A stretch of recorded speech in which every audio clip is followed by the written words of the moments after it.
समय की बात है, एक व्यापारी के घर में चोरी हो जाती है। उसके पास जितना भी पैसा होता है सारा चोरी हो जाता है। भाई पहले के लोग बैंक में तो पैसे रखते नहीं थे, तो जो भी उसके पास पैसा था सारा चोरी हो गया। अब वो सोचता है व्यापारी कि मैं व्यापार करूंगा कैसे, अब तो मेरे पास व्यापार के लिए पैसा ही नहीं है। अब पैसा होता नहीं है, धीरे धीरे जरूरतें सामने आने लगती हैं और जो घर का सामान भी होता है वो भी बिकना शुरू हो जाता है। एक समय ऐसा आता है कि घर में खाने के लिए भी कुछ नहीं होता। अब उस व्यापारी की वाइफ उसे बोलती है कि आप राजा के पास जाइए, राजा ही आपकी मदद करेंगे, अब आप हमारी मदद कोई और कर ही नहीं सकता। तो वो जो व्यापारी होता है बहुत समझदार होता है, बहुत इंटेलिजेंट होता है, उसे गाना भी बहुत अच्छा आता है। तो वो राज दरबार में पहुंच जाता है और राजा को ऐसे ऐसे भजन सुनाता है, ऐसे ऐसे गाने सुनाता है कि राजा बहुत खुश हो जाता है, प्रसन्न हो जाता है और बोलता है कि मांगो तुम्हें क्या चाहिए। अब व्यापारी बहुत समझदार होता है। व्यापारी पहले राजा को बोलता है कि अगर आप मुझसे सच में खुश हुए ही हैं तो क्या आप मुझे 1 लाख सोने के सिक्के दे सकते हैं। अब राजा बोलता है पागल हो गए हो, तुमने मुझे गाना ही तो सुनाया, गाने गाने के कौन भाई 1 लाख सिक्के लेके जाता है। पूरा दरबार उस आदमी पे हंस रहा होता है। अब वो व्यापारी इस बात से नाखुश हो जाता है। अब वो राजा को बोलता है कि महाराज आप इतने बड़े राजा हैं, क्या आपके पास शतरंज है। अब राजा हंसने लगता है, कहता हमारे पास शतरंज क्यों नहीं होगा। अपने मंत्री को बोलता है और 1 मिनट में शतरंज सामने आ जाता है। अब वो व्यापारी बोलता है महाराज आप मुझे 1 लाख सोने के सिक्के मत दीजिए, आप मुझे सिर्फ 1 सोने का सिक्का दे सकते हैं। राजा बोलता है सिर्फ 1। अब वो हंसने लग जाता है राजा की 1 सिक्का मांग रहा है। पर वो व्यापारी बोलता है महाराज ऐसे नहीं, ये शतरंज आपके सामने है, इसमें 64 खाने हैं। मैं चाहता हूं आप इतने बड़े राजा हैं, आप मुझे 1 सोने का सिक्का आज दीजिए, मैं 1 ही लेकर जाऊंगा, पर कल मैं दोबारा आऊंगा और मैं 64 दिन तक रोज आऊंगा आपके दरबार में। मैं चाहता हूं बस आप मुझे आज जितने सिक्के दे रहे हैं कल उसका डबल दे दीजिएगा। आज आप 1 दे रहे हैं, कल आप मुझे 2 सोने के सिक्के दे दीजिएगा, उसके बाद 4, इस तरीके से 8, इस तरीके से मैं रोज आपकी शतरंज पे एक कांटा लगा के चला जाऊंगा, एक क्रॉस बना के चला जाऊंगा और जिस दिन 64 दिन हो जाएंगे मुझे लगेगा मुझे इनाम मिल गया। इसके अलावा मुझे आपसे और कुछ नहीं चाहिए, आप इतने बड़े राजा हैं, इतना तो आप मेरे लिए कर ही सकते हैं। अब राजा अपना दिमाग बिल्कुल नहीं लगाता। राजा कहता है 64 खाने हैं, 1 सिक्का आज मांग रहा है, कल 2 ले जाएगा, कितनी ले जाएगा। अपने महामंत्री को बोलता है महामंत्री इस व्यापारी को रोज आप सिक्का देंगे, आज अभी इसे 1 सिक्का दे दीजिए सोने का, ये कल फिर आएगा मुझसे बिना पूछे इसे रोज डबल करके सोने के सिक्के दे देना। अब इसी तरीके से रोज व्यापारी दरबार में पहुंचता है, महाराज से नहीं मिलता, महामंत्री उसे अपने आप ही डबल करके सोने के सिक्के दे देता है।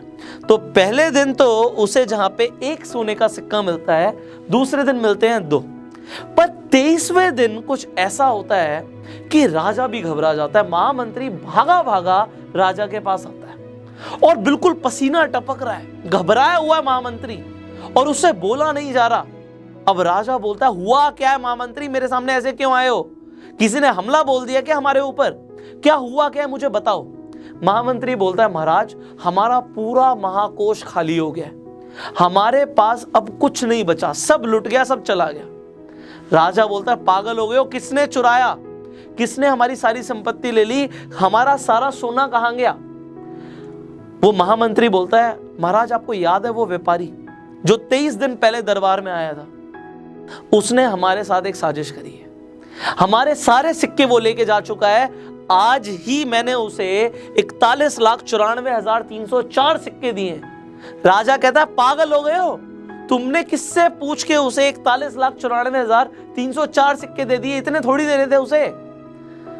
महामंत्री बोलता है महाराज आपको अपना वचन याद नहीं, आपने बोला था मुझसे बिना पूछे ही उसे हर रोज डबल करके सोने के सिक्के दे देना। महामंत्री बोलता है मैंने बिल्कुल वैसे ही किया महाराज, मैंने उसे पहले दिन 1 सिक्का दिया था, दूसरे दिन 2 दिए, तीसरे दिन 4 दिए, चौथे दिन 8 दिए, 5वें दिन 16 दिए, 8वें दिन तक 128 सिक्के दिए थे। तो राजा बोलता है बाकी के कहां गए। महामंत्री बोलता है महाराज आगे तो सुनिए, 9वें दिन तक उसे 256 सिक्के गए थे, बट 16वें दिन तक उसे 32,000 से ज्यादा सिक्के चले गए। इसी तरीके से 17वें दिन 65,000 से ज्यादा मैंने उसे दिए, उसके बाद डबल होना शुरू हो गया महाराज। 18वें दिन तक मुझे लगा है बहुत सारे सोने के सिक्के लेके जा रहा है, क्योंकि 1,31,000 से ज्यादा सिक्के मैंने उसे दिए थे।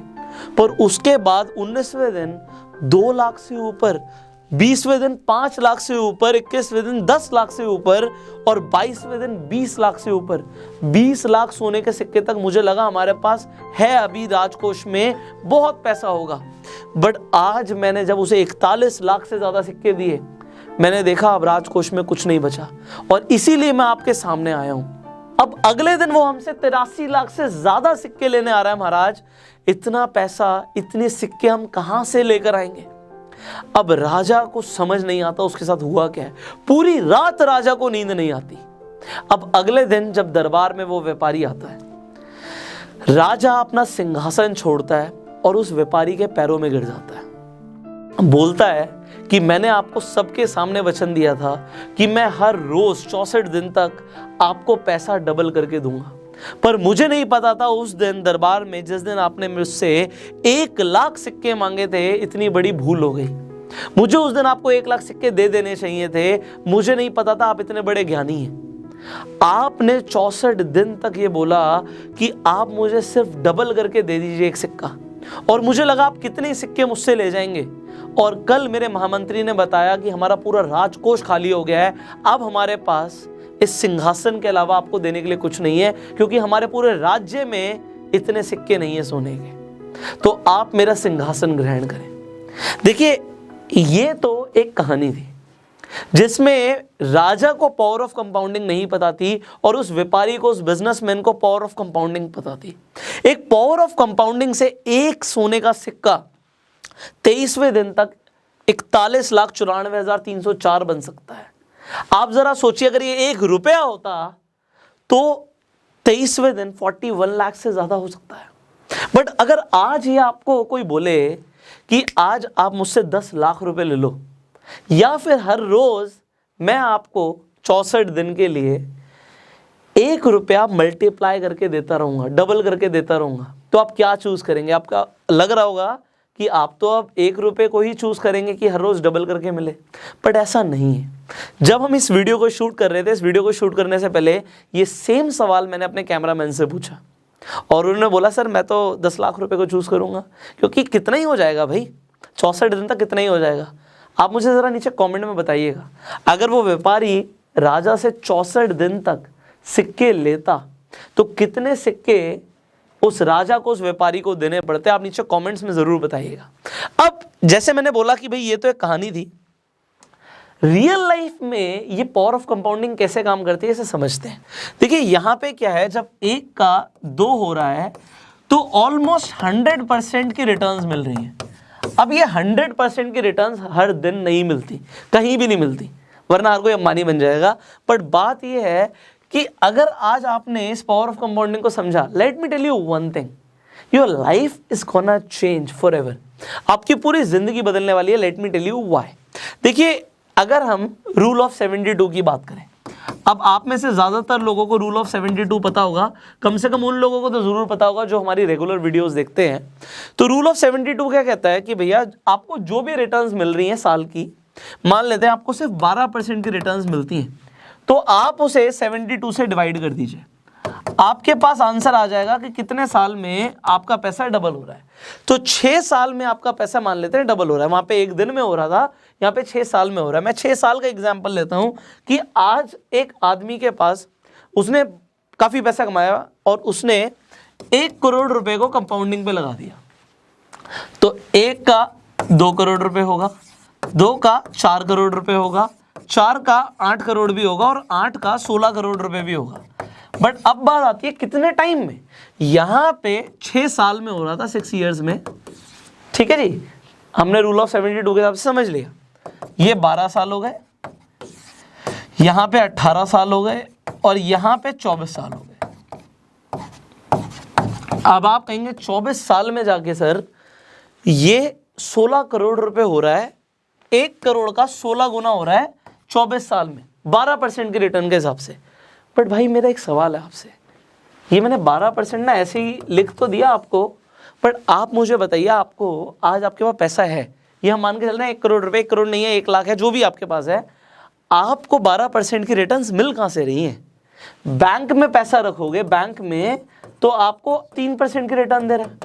अगर आप बैंक में सेविंग अकाउंट में पैसा रखते हैं, अगर आप एफडी भी करा लेते हैं तो कितना 5 से 6% की रिटर्न दे रहा है। And I am sorry to say dear 6%, 5 से 6% तो इन्फ्लेशन ही बढ़ रहा है। इन्फ्लेशन क्या होता है? महंगाई। तो अगर आप बैंक में पैसा रखते हैं 3% के हिसाब से तो आप लॉस में जा रहे हैं, आप नेगेटिव में जा रहे हैं। कंपाउंडिंग नेगेटिव में काम करेगी और आपको साल बाद देखेंगे कि आप गरीब होते जा रहे हैं, अमीर नहीं हो रहे। अगर आप एफडी में पैसा रखते हैं 5 से 6% तो पैसा बढ़ कहाँ रहा है? जितना रखा है उतना उस पर जंग लग रहा है, इन्फ्लेशन महंगाई आ रही है और आपको उतना रिटर्न मिल रहा है। तो एफडी कुछ नहीं है। एफडी तो बस ये है कि आपका ना पैसा बढ़ रहा है ना कम हो रहा है। बट फिर क्या करें? What to do next? अब आप बहुत सारे इन्वेस्टमेंट ऑप्शंस को समझ सकते हैं। देखो हमने एफडी को तो यहाँ पे डिस्कस कर ही लिया, बहुत सारे लोग एफडी कराते हैं। दूसरा इन्वेस्टमेंट ऑप्शन समझते हैं लोग कि हम गोल्ड खरीद के रख लेंगे। चलो जहाँ पे आपको 5 से 6% की रिटर्न मिल रही है, यहाँ पे आपको 9 से 10% की रिटर्न मिल जाएगी। लोग और क्या करते हैं जब उनके पास पैसा आ जाता है? Real estate. वो रियल स्टेट में इन्वेस्टमेंट कर देते हैं। अगर आप रियल स्टेट में इन्वेस्टमेंट करते हैं तो पहली बात तो आप 10-20 हज़ार से इन्वेस्टमेंट नहीं कर सकते रियल स्टेट में, आपको लाखों करोड़ों रुपए चाहिए। तो यहाँ पे जिनके पास स्मॉल कैपिटल है वो तो आ ही नहीं सकते। मैं रिटर्न्स की बात नहीं कर रहा क्योंकि रियल स्टेट में अच्छी रिटर्न्स मिलती है, no doubt about that. Depending आप क्या खरीद रहे हो, कहाँ खरीद रहे हो, एंड खासकर लैंड में आप इन्वेस्टमेंट करोगे तो आपको डेप्रिसिएशन तो होता नहीं, उसमें आपको एप्रिसिएशन ही होना है। बट बात ये आती है क्योंकि पॉपुलेशन हमारी बहुत ज़्यादा है तो रियल स्टेट में पैसा बढ़ेगा। बट अगर कैपिटल स्मॉल है तो you are out of the game. Then लोग म्यूचुअल फंड्स में इन्वेस्टमेंट करते हैं। अब म्यूचुअल फंड्स में भी लोग किस तरीके से इन्वेस्टमेंट करते हैं?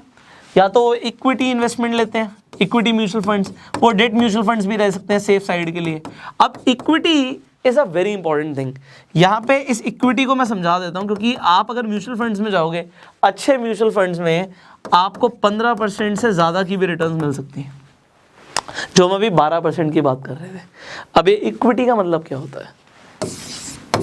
शेयर्स में इन्वेस्टमेंट। अब आपको लग रहा होगा शेयर मार्केट तो बड़ा रिस्की है। देखो रियल लाइफ में कंपाउंडिंग कैसे काम करता है भी बताऊंगा। अगर आपने कोरोना वायरस से पहले किसी भी अच्छी कंपनी के शेयर खरीदे होते तो कम से कम मरे से मरा आपका पैसा डबल तो हो ही चुका होता। ऐसी भी कुछ कंपनीज हैं जिसमें कोरोना के बाद अभी तक, लॉकडाउन के बाद की बात कर रहा हूँ, 10 गुना पैसा बढ़ चुका है। कितने टाइम पीरियड में? बहुत ही कम टाइम पीरियड में। अगर कोई इस मल्टीप्लिकेशन इफेक्ट को कंटिन्यू रखे तो कितना पैसा कमा सकता है? ऐसा नहीं कह रहा मैं हर बार 10 गुना होगा, बट ऑन एन एवरेज अगर आप अच्छे शेयर्स में इन्वेस्टमेंट कर रहे हो, ये 15% छोड़ो, आप 18% से ऊपर की रिटर्न्स ईजी ला सकते हो, ईजीली लेकर आ सकते हो ये, अगर आप अच्छे शेयर्स में इन्वेस्टमेंट कर रहे हो। अब 18% की रिटर्न इन्वेस्टर्स के लिए है। जो ट्रेडर्स होते हैं, जो ट्रेड कर रहे होते हैं, वो दिन का चाहते हैं कि हमें ज़्यादा नहीं 1 से 3% की रिटर्न मिल जाए। मैं नहीं कहता उन्हें रोज़ मिलती है, बट मान के चलते हैं अगर उन्हें 2% की रिटर्न मिल जाती है ट्रेड करते हुए। अब वो ट्रेडिंग कैसे है, विल टॉक अबाउट दैट, पर ट्रेड करते 2% की रिटर्न है। 30 दिन तो शेयर मार्केट खुलता नहीं है, 30 में से आप मान लो 10 दिन बंद रहता है, तो 20 दिन ट्रेड करके 40% की रिटर्न। अब कहेगा कोई आदमी ये बिल्कुल बेवकूफ़ वाली बात है, 40% की रिटर्न कौन किसकी कैपिटल पे ला रहा है? कंपाउंडिंग काम करेगी तो फिर क्या होगा? वो मुकेश अंबानी बन जाएगा भैया, क्योंकि कंपाउंडिंग काम करेगी। मैं कह रहा हूँ ये 40% की रिटर्न लोग टारगेट लेके चलते हैं कि हमें आए। सबको नहीं आती, because not everybody is perfect every time. ऐसा नहीं होता हर बार ट्रेड किया हर बार प्रॉफिट हुआ, but yes there are people जो ईजिली अपनी कैपिटल के ऊपर 10 से 15% की रिटर्न साल की नहीं महीने की भी लेकर आ रहे हैं। शेयर मार्केट में इक्विटी के अंदर दिस इज पॉसिबल। मैं ये नहीं बोल रहा कि आपके साथ हो जाएगा, मैं ये बोल रहा हूँ ये पॉसिबल है, और ये पॉसिबल है और आपके साथ हो सकता है। कैसे? If you learn this game. आज की वीडियो एक आपके लिए एक आई ओपनर वीडियो है, बिकॉज ज़्यादातर लोग कंपाउंडिंग को नहीं समझते, उन्हें पता भी नहीं, मतलब उन्हें पता भी नहीं 10 से 15% का मतलब क्या है। आप एक एग्जाम्पल मैं आपको और दे रहा हूँ, आप एग्जाम्पल के लिए लेकर चलिए। आपके पास 1 करोड़ रुपए है और 1 करोड़ रुपए पे अगर आपको 10% की रिटर्न आ जाती है, अगर आ जाती है, तो ये 1 करोड़ 10 लाख रुपए होता है अगले ही महीने। ये सेकेंड मंथ की मैंने बात करी, ये फर्स्ट मंथ की बात करी। अगर आप इस हिसाब से भी कैलकुलेट करोगे, आप अगेन कमेंट्स में बताइएगा कि 30वें महीने 30th मंथ पे आपका 1 करोड़ रुपए कितना हो चुका होगा। एंड द थिंग इज यार, देखो पैसा लोग कमा रहे हैं, आप कमा रहे हो नहीं कमा रहे टोटली आपके ऊपर है। पैसे को सिर्फ सेव नहीं करना, पैसे को इन्वेस्ट करना है, कंपाउंड करना है। जिसने कंपाउंडिंग सीख ली वो आदमी अमीर बन रहा है और अमीर बनता चला जाएगा। जो आदमी इसमें से पैसा खर्च कर देगा, 1 करोड़ 10 लाख रुपए हुए, 10 लाख रुपए की जाके भाई साहब नई गाड़ी ले आए और वो पैसा खर्च हो गया, तो फिर वो कंपाउंडिंग बीच में ब्रेक हो जाएगी। सो इसके ऊपर हम डिटेल में भी आगे भी बात करेंगे। If you want to learn more about share market, subscribe कर लो इस चैनल को, बेल आइकन पे क्लिक कर दो, because it's not just about share market. See I am a business coach, I am a financial coach, और finance से related, business से रिलेटेड, मार्केटिंग से रिलेटेड, आपकी वेल्थ मैनेजमेंट से रिलेटेड आपको जो भी सीखने की जरूरत है ना, आपको इस चैनल पे मिलेगा। So if you want to learn more, subscribe this channel, click on the bell icon. And अगर आपके सवाल हैं, बहुत सारे सवाल हो सकते हैं, दिमाग में क्यूरोसिटी आ गई होगी, कमेंट्स में पूछो, बिकॉज उन्हीं टॉपिक्स के ऊपर हम आपके लिए बहुत जल्दी वीडियोस लेकर आएंगे। So you can share this video because as I told you it is an eye opener video. And अपना प्यार देने के लिए इस वीडियो को आप लाइक कर सकते हैं। फेसबुक पे वीडियो देख रहे हैं फॉलो कीजिए, यूट्यूब पे देख रहे हैं subscribe, click on the bell icon. I will see you in the next video. Till that time, you are self made.